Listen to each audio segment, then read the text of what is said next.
Hi, this is Sharon. Here's a little sampler from my Burning Academy. Enjoy! At this point in time, I'm going to start putting in some of the color.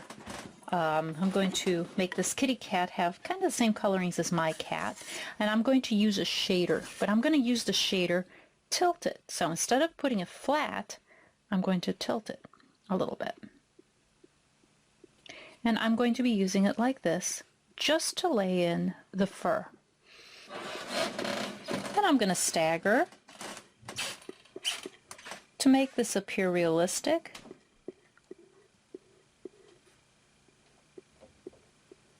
And just take my time. As you see, I'm not rushing it. I'm watching the length also of my strokes, because I'm going to be layering on top of this. And that, when I begin to layer, all of this texture shows through. It just makes it look very realistic,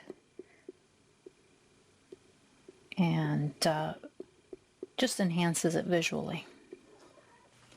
In order to blend your shading with the fur that goes on top, you want to move from those shaded areas to make those connections. I've put a few engraved lines. Now I have very low heat on my burner here. I want to make sure that these lines connect, because what I'm doing now is I'm applying some burning, but I'm applying also texture. This is going to refine the work that we previously did.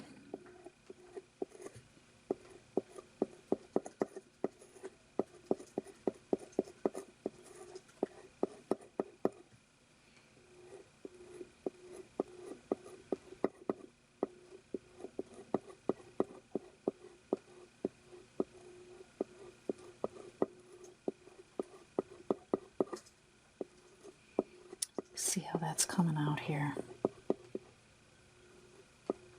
Layer that in.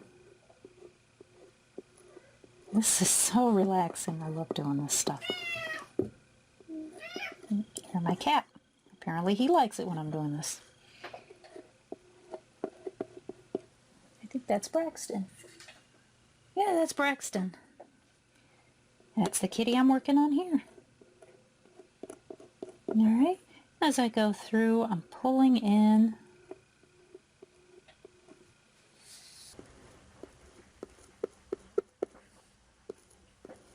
I've got this at about medium heat, so I can slow down to get darker markings. And of course I'm watching the direction I'm going.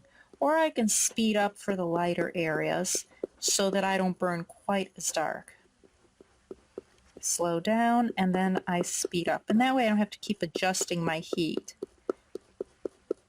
It gives me a lot more control.